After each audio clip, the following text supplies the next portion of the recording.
Iodine solution ಹಾಕಿದಾಗ ಕಪ್ಪು ಮಿಶ್ರಿತ ನೀಲಿ ಬಣ್ಣಕ್ಕೆ ಅದರ ಆಹಾರ ಬಣ್ಣ ತಿರುಗಿದ್ರೆ ಅದರಲ್ಲಿ ಕಾರ್ಬೋಹೈಡ್ರೇಟ್ ಇದೆ ಅಂತ ಅರ್ಥ. ಇದರಲ್ಲಿ ಈಗ ಏನಿದೆ? ಕಾರ್ಬೋಹೈಡ್ರೇಟ್. ಹಾಗಾದ್ರೆ ನಾವು ಅನ್ನದಲ್ಲಿ ಕಾರ್ಬೋಹೈಡ್ರೇಟ್ ಇದೆ ಅಂತ ಒಪ್ಪಿಕೊಳ್ಬಹುದಾ? ಕಾರ್ಬೋಹೈಡ್ರೇಟ್ ಅನ್ನು ನಾವು ಸ್ವೀಕರಿಸಿದ್ರೆ ಅಥವಾ ಅನ್ನ ಸ್ವೀಕರಿಸಿದ್ರೆ ನಮ್ಮ ದೇಹಕ್ಕೆ ಏನು ಪ್ರಯೋಜನ ಆಗ್ತದೆ? ಶಕ್ತಿ ಬರ್ತದೆ. ಪಿಷ್ಟದಿಂದ ಅಥವಾ ಕಾರ್ಬೋಹೈಡ್ರೇಟ್ ಇಂದ ನಮಗೆ ಶಕ್ತಿ ಬರ್ತದೆ. ಇದರ ಬಣ್ಣ ಯಾವುದು? ಕಪ್ಪು ಮಿಶ್ರಿತ ನೀಲಿ ಬಂದ್ರೆ ಅಯೋಡಿನ್ ಸೊಲ್ಯೂಷನ್ ಅನ್ನು ಯಾವುದೇ ಆಹಾರಕ್ಕೆ ಬೇಯಿಸಿದ ಆಹಾರದ ಮೇಲೆ ಹಾಕಿದ್ರೆ ಅಥವಾ ಆಹಾರದ ಮೇಲೆ ಹಾಕಿದಾಗ ನಮಗೆ ಕಪ್ಪು ಮಿಶ್ರಿತ ನೀಲಿ ಈ ತರ, ಇದು ಕಪ್ಪು ಮಿಶ್ರಿತ ನೀಲಿ ಈ ಬಣ್ಣ ಬಂದ್ರೆ ಆ ಆಹಾರದಲ್ಲಿ ಪಿಷ್ಟ ಅಥವಾ ಕಾರ್ಬೋಹೈಡ್ರೇಟ್ ಇದೆ ಅಂತ ಅರ್ಥ. ಈಗ ನಾವು ಇನ್ನೊಂದು ಆಹಾರ ತೆಗೆದುಕೊಳ್ಳಿ. ಬಟಾಟೆಯ ಮೇಲೆ ಡೈರೆಕ್ಟ್ ಆಗಿ ಅಯೋಡಿನ್ ಒಂದೆರಡು ಸೊಲ್ಯೂಷನ್ ನೋಡು. ನೋಡಿ, ಬಟಾಟೆಯ ಮೇಲೆ ಹಾಕ್ತಿದ್ದೇನೆ.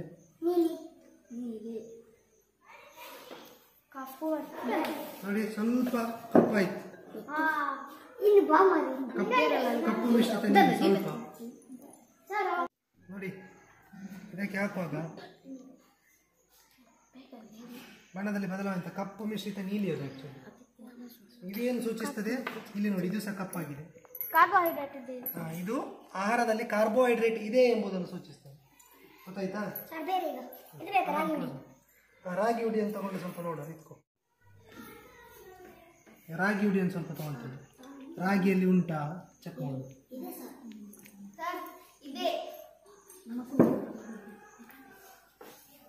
ಅದಕ್ಕೆ ಸ್ವಲ್ಪ ನೀರನ್ನು ಸೇರಿಸಿ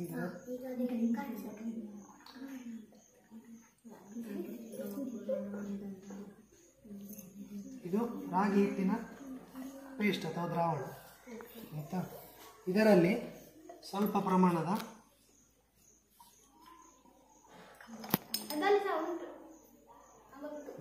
ಅಯೋಡಿನ್ ದ್ರಾವಣ ಹಾಕ್ತೇನೆ. ನೋಡಿ, ಅಯೋಡಿನ್ ದ್ರಾವಣ ಹಾಕುವಾಗ ಏನಾದರೂ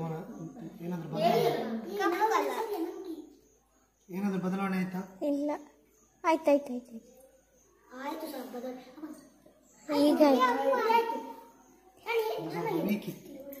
ನೋಡಿ, ಬದಲಾವಣೆ ಆಯ್ತು. ನೋಡಿ, ಕಪ್ಪು ಮಿಶ್ರಿತ ನೀಲಿ ಬಣ್ಣಕ್ಕೆ ತಿರುಗಿತಾ.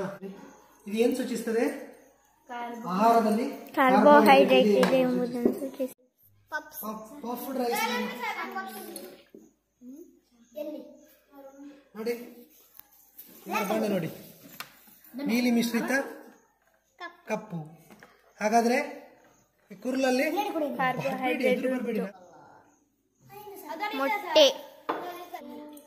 ಮೊಟ್ಟೆ ಯಾವ ಆಹಾರದ ಘಟಕಾಂಶ ಸಮೃದ್ಧವಾಗಿರ್ತದೆ? ಮೊಟ್ಟೆಯಲ್ಲಿ ಪ್ರೋಟೀನ್. ಈಗ ನಾವು ಯಾವ ಟೆಸ್ಟ್ ಅನ್ನು ಮಾಡ್ತಿದ್ದೇವೆ? ಪ್ರೋಟೀನ್ ಟೆಸ್ಟ್ ಇದು ಅಲ್ಲ, ಕಾರ್ಬೋಹೈಡ್ರೇಟ್ ಟೆಸ್ಟ್ ಫಾರ್ ಕಾರ್ಬೋಹೈಡ್ರೇಟ್.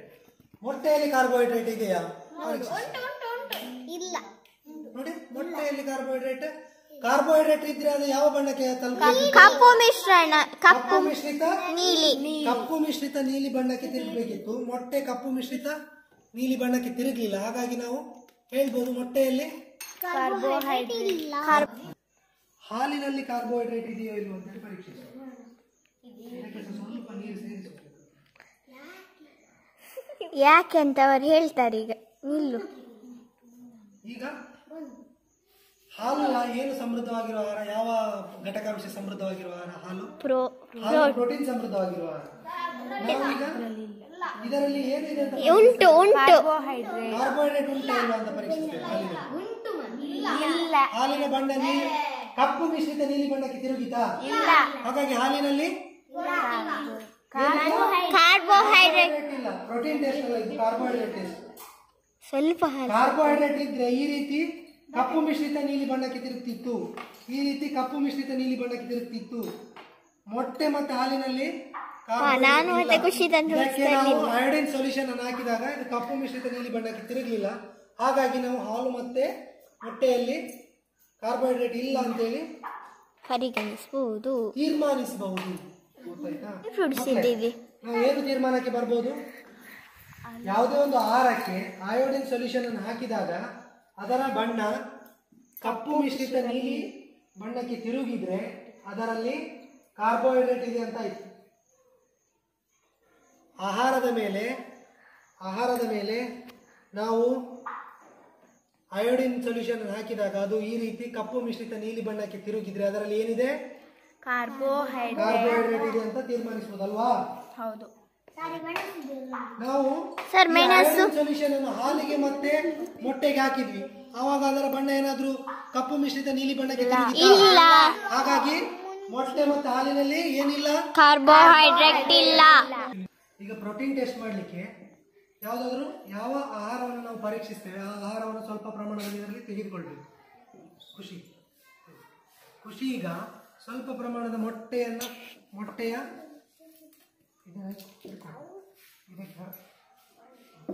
ಈಗ ಅವಳು ಮೊಟ್ಟೆಯ ಬಿಳಿ ಭಾಗವನ್ನು ಹಾಕ್ತಾ ಇದ್ದಾಳೆ. ಸಾಕು. ಈಗ ಮೊಟ್ಟೆಯ ಬಿಳಿ ಭಾಗವನ್ನು ಹಾಕಿದ್ಲು, ಇದರಲ್ಲಿ ಪ್ರೋಟೀನ್ ಉಂಟಾ ಇಲ್ಲ ಅಂತೇಳಿ ಟೆಸ್ಟ್ ಮಾಡೋದು. ಈಗ ಪ್ರೋಟೀನ್ ಟೆಸ್ಟ್ ಮಾಡಲಿಕ್ಕೆ ಯಾವ ಆಹಾರವನ್ನು ಪರೀಕ್ಷಿಸಬೇಕೋ ಅದನ್ನು ತೆಗೆದುಕೊಳ್ಬೇಕು. ಆಯ್ತಾ? ಇದಕ್ಕೆ ಎಷ್ಟು ಹನಿ ನಾವು ಇದಾಕಬೇಕು? 2 ಹನಿ ಕಾಪರ್ ಸಲ್ಫೇಟ್ ಸೊಲ್ಯೂಷನ್ ಅನ್ನು ಹಾಕಬೇಕು. ಇದನ್ನು ಹೀಗೆ 2 ಹನಿ ಕಾಪರ್ ಸಲ್ಫೇಟ್ ಸೊಲ್ಯೂಷನ್ ತಗೊಳ್ತಾ ಇದ್ದಾರೆ. ಹಾಕು ಫುಲ್ 2 ಹನಿ ಕಾಪರ್ ಸಲ್ಫೇಟ್ ಸೊಲ್ಯೂಷನ್ ತಗೊಂಡು ಹಾಕಿ ಆಯಿತು. ಇದು ಕಾಪರ್ ಸಲ್ಫೇಟ್ ಸೊಲ್ಯೂಷನ್ ಅನ್ನು ಹಾಕಿ ಆಯಿತು ಅವರು. ಈಗ ಒಂದು 10 ಹನಿ ಕಾಸ್ಟಿಕ್ ಸೋಡಾ ಅಥವಾ ಸೋಡಿಯಂ ಹೈಡ್ರಾಕ್ಸೈಡ್ ಸೊಲ್ಯೂಷನ್ ಅನ್ನು ಹಾಕಬೇಕು. ಇದು ಕಾಸ್ಟಿಕ್ ಸೋಡಾ ದ್ರಾವಣ, ಕಾಸ್ಟಿಕ್ ಸೋಡಾ ಸೋಡಿಯಂ ಹೈಡ್ರಾಕ್ಸೈಡ್ 10 ಹನಿ.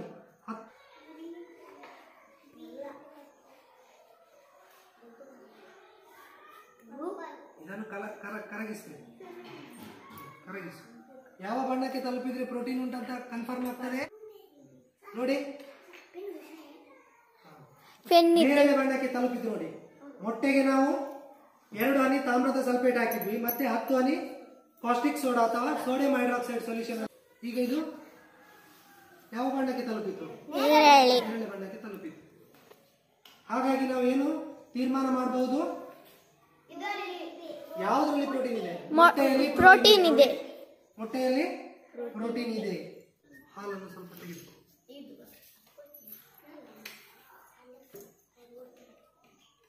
ಪ್ರಮಾಣದಲ್ಲಿ ಸ್ವಲ್ಪ ಹಾಲನ್ನು ತೆಗೆದುಕೊಳ್ತಾ ಇದ್ದಾರೆ. ಗಮನಿಸಿ ಸಾಕ್ಬಿಡಿ. ಪ್ರೋಟೀನ್ ಪರೀಕ್ಷೆ, ಹಾಲಿನಲ್ಲಿ ಪ್ರೋಟೀನ್ ಇದೆಯೋ ಇಲ್ವೋ ಎಂಬಂತ ಪರೀಕ್ಷೆ. ಈಗ ಹಾಲು ತೆಗೆದುಕೊಂಡಾಯ್ತು. ಇದಕ್ಕೆ ಏನಾಗಬೇಕು? 2 ಹನಿ ಏನಿದು? ಕಾಪರ್ ಸಲ್ಫೇಟ್ ಕಾಪರ್ ಸಲ್ಫೇಟ್ ಹಾಕಿ ಆಯ್ತು. ಸ್ವಲ್ಪ ಕರಗಿಸಿದ ಕಾಪರ್ ಸಲ್ಫೇಟ್ ಹಾಕಿ ಆದ್ಮೇಲೆ ಸೋಡಿಯಂ ಹೈಡ್ರಾಕ್ಸೈಡ್ ಅಥವಾ ಕಾಸ್ಟಿಕ್ ಸೋಡಾ, ಸೋಡಿಯಂ ಹೈಡ್ರಾಕ್ಸೈಡ್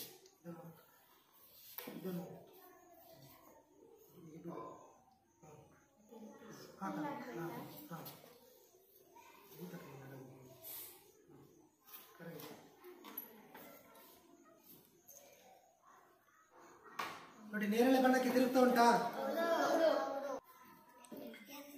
ನೋಡಿ. ನೇರಳೆ ಬಣ್ಣಕ್ಕೆ ತಿರುಗಿತು.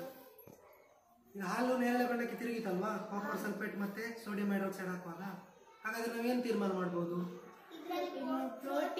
ಹಾಲಿನಲ್ಲಿ ಪ್ರೋಟೀನ್ ಇದೆ. ಅದೇ ರೀತಿ ನಾವು ಮೊಟ್ಟೆಯನ್ನು ಪರೀಕ್ಷಿಸ್ತೀವಿ, ಮೊಟ್ಟೆಯಲ್ಲಿ ಕೂಡ ಪ್ರೋಟೀನ್ ಇದೆ ಅಂತೇಳಿ ತೀರ್ಮಾನ ಮಾಡಬಹುದು. ಇನ್ನೊಂದು ಆಹಾರ ಪದಾರ್ಥವನ್ನು ತೆಗೆದುಕೊಂಡು ಪ್ರೇಕ್ಷಿತವನ್ನು ಪರೀಕ್ಷಿಸ್ತಾರೆ. ಬಟಾಣಿ. ಈಗ ಏನ್ ತಗೊಂಡಿದ್ದೇವೆ ನಾವು? ಬಟಾಣಿಯಲ್ಲಿ ಈಗ ಬಟಾಣಿಯ ಪ್ರೋಟೀನ್ ಪರೀಕ್ಷೆ ಮಾಡುದು. ಬಟಾಣಿ ತೆಗೆದುಕೊಂಡಿದ್ದೇವೆ. ಬಟಾಣಿಗೆ ಸ್ವಲ್ಪ ನೀರನ್ನು ಹಾಕೋದು. ಈಗ ಬಟಾಣಿಯ ಪೇಸ್ಟ್ ಆಯ್ತು. ಪ್ರೋಟೀನ್ ಪರೀಕ್ಷಿಸಲಿಕ್ಕೆ ನಾವು ಫಸ್ಟ್ ಏನ್ ಹಾಕ್ಬೇಕು? ಕಾಪರ್ ಸಲ್ಫೇಟ್ ಸೊಲ್ಯೂಷನ್ ಹಾಕ್ಬೇಕು. 2 ಹನಿ. ಈಗ ಕಾಪರ್ ಸಲ್ಫೇಟ್ ಸೊಲ್ಯೂಷನ್ ಅನ್ನು ಇದಕ್ಕೆ ಹಾಕಲಾಯಿತು ಅಲ್ವಾ? ಈಗ ನೆಕ್ಸ್ಟ್ ಏನ್ ಹಾಕ್ಬೇಕು? ಕಾಸ್ಟಿಕ್ ಸೋಡಾ ಅಥವಾ ಸೋಡಿಯಂ ಹೈಡ್ರಾಕ್ಸೈಡ್ ಸೊಲ್ಯೂಷನ್ 10 ಹನಿಗಳು ಪೂರ್ತಿ ಎಲ್ಲ ಹಾಕಿಬಿಡು. ಪೂರ್ತಿ ನೋಡಿ. ಬಣ್ಣ ಏನಾದ್ರೂ ಬದಲಾವಣೆ ಆಯ್ತಾ? ಡಾರ್ಕ್. ನೋಡಿ, ಇದರ ಬಣ್ಣ ಡಾರ್ಕ್ ನೇರಳೆ ಬಣ್ಣ ಆಯ್ತು. ಇದೇನು ಸೂಚಿಸ್ತದೆ? ಯಾವುದರಲ್ಲಿ ಪ್ರೋಟೀನ್ ಇದೆ ಅಂತ ಸೂಚಿಸ್ತದೆ? ಬಟಾಣಿಯಲ್ಲಿ ಪ್ರೋಟೀನ್ ಇದೆ ಅಂತೇಳಿ ಸೂಚಿಸ್ತದೆ. ಗೊತ್ತಾಯ್ತಾ? ಸೊ ಬಟಾಣಿ ಕೂಡ ಪ್ರೋಟೀನ್ ಸಮೃದ್ಧವಾಗಿರುವ ಆಹಾರ. ಈಗ ಯಾವುದರಲ್ಲಿ ಪರೀಕ್ಷೆ ಮಾಡ್ತಿದ್ದೇವೆ ನಾವು? ಬಾದಾಮ್. ಬಾದಾಮಿನಲ್ಲಿ ಏನಿದೆಯೋ ಇಲ್ವೋ ಅಂತ ಪರೀಕ್ಷೆ ಮಾಡ್ತಿದ್ದೇವೆ. ಪ್ರೋಟೀನ್. ಇದರಲ್ಲಿ ಈಗ ಬಾದಾಮಿ ಪೇಸ್ಟ್ ಇದೆ, ಅದಕ್ಕೆ ಸ್ವಲ್ಪ ನೀರು ಹಾಕಿದೆ ಆಯ್ತಾ. ಸೊ ಇದರಲ್ಲಿ ಪ್ರೋಟೀನ್ ಇದೆಯೇ ಇಲ್ಲ ಅಂತೇಳಿ ಪರೀಕ್ಷಿಸುವ. ಕಾಪರ್ ಸಲ್ಫೇಟ್ ಅನ್ನು ಅದಕ್ಕೆ ಹಾಕ್ತಾರೆ. ಕಾಪರ್ ಸಲ್ಫೇಟ್ ಹಾಕ್ತಾ ಇದ್ದಾರೆ. ಪೂರ್ತಿ ಕಾಪರ್ ಸಲ್ಫೇಟ್ ಸೊಲ್ಯೂಷನ್ ಹಾಕಿ ಆಯ್ತು. ಈಗ ಒಂದು 10 ಡ್ರಾಪ್ ಕಾಸ್ಟಿಕ್ ಸೋಡಾ ಆಲ್ರೆಡಿ ಬಣ್ಣ ಬದಲಾಯ್ತು ನೋಡಿ. ಹಾಗಾಗಿ ನಾವು ಏನ್ ತೀರ್ಮಾನ ಮಾಡ್ಬೋದು? ಬಾದಾಮು ಪ್ರೋಟೀನ್ ಸಮೃದ್ಧವಾಗಿರುವ ಆಹಾರ ಅಂತೇಳಿ ನಾವು ತೀರ್ಮಾನ ಮಾಡಬಹುದು.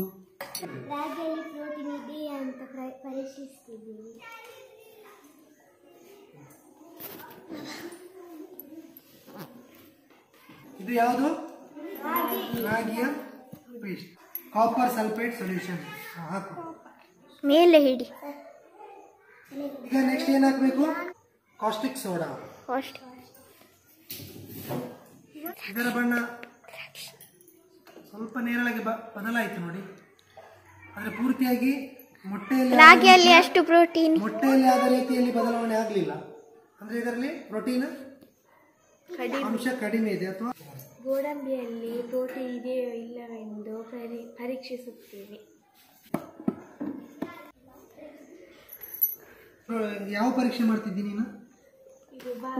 ಗೋಡಂಬಿಯಲ್ಲಿ ಪ್ರೋಟೀನ್ ಸ್ವಲ್ಪ ಪ್ರಮಾಣದ ನೀರು ಹಾಕಿ ಅದರದ್ದು ಪೇಸ್ಟ್ ಮಾಡಿಕೊಳ್ಳೋದು. ಕಾಪರ್ ಸಲ್ಫೇಟ್ನ ದ್ರಾವಣವನ್ನು ನಾವು ಗೋಡಂಬಿಯ ಪೇಸ್ಟ್ಗೆ ಒಂದು 2 ಹನಿ ಹಾಕುವ. ಸಾಕು. ಹಾಕಿ ಪೂರ್ತಿ ಒತ್ತಿ. ಇದು ಯಾವ ದ್ರಾವಣ? ಕಾಸ್ಟಿಕ್ ಸೋಡಾ ಅಥವಾ ಸೋಡಿಯಂ ಹೈಡ್ರಾಕ್ಸೈಡ್. ಕಾಸ್ಟಿಕ್ ಸೋಡಾ ದ್ರಾವಣ. ಈಗ ಇದನ್ನು ಒಂದು 10 ಹನಿ ಹಾಕಬೇಕು ಪೂರ್ತಿ. ಈಗ ಕಾಸ್ಟಿಕ್ ಸೋಡಾವನ್ನು ಗೋಡಂಬಿಗೆ ಹಾಕ್ತಾ ಇದ್ದಾರೆ ಪೂರ್ತಿ. ನೋಡಿ ಬಣ್ಣ ಬದಲಾಯ್ತಾ? ನೇರಳೆ ಬಣ್ಣ ಬಂತ? ಸ್ವಲ್ಪ ಕರಗಿಸಿ ನೋಡಿ, ನೇರಳೆ ಬಣ್ಣ ಬಂತಲ್ವಾ? ಹಾಗಾಗಿ ಗೋಡಂಬಿಯಲ್ಲಿ ಪ್ರೋಟೀನ್ ಇದೆ.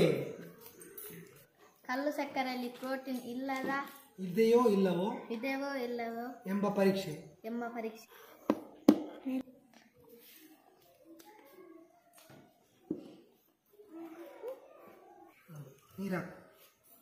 ಅದಕ್ಕೆ ನೀರು ಹಾಕ್ತಾ ಇದ್ದಾನೆ ನೋಡಿ, ಗಮನಿಸಿ. ಕಲ್ಲು ಸಕ್ಕರೆ ದ್ರಾವಣಕ್ಕೆ ಈಗ ನಾವು ಪ್ರೋಟೀನ್ ಪರೀಕ್ಷೆ ಮಾಡಬೇಕಾದ್ರೆ ಮೊದಲು ಏನ್ ಹಾಕ್ಬೇಕು? ಕಾಪರ್ ಸಲ್ಫೇಟ್ ದ್ರಾವಣ.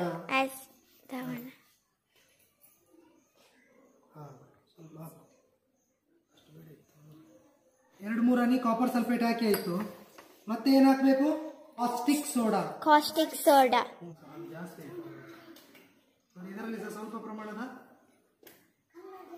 ನೇರಳೆ ಬಣ್ಣ ಬಂತ. ಇದು ನೇರಳೆ ಅಂದ್ರೆ ಈ ತರ. ಮೊಟ್ಟೆಯಲ್ಲಿ ಜಾಸ್ತಿ ಪ್ರೋಟೀನ್ ಇದೆ.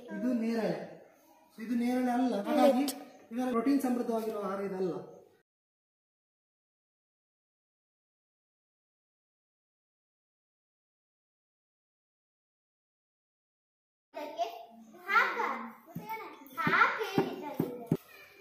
ಈಗ ನಾವು ಯಾವ ಪರೀಕ್ಷೆ ಮಾಡ್ತಿದ್ದೇವೆ?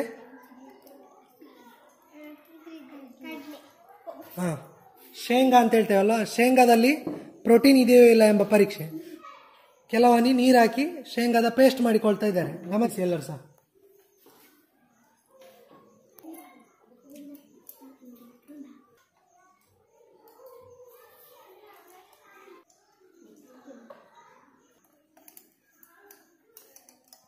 ಏನಾಗ್ತಾ ಇದೆ? Copper sulphate solution.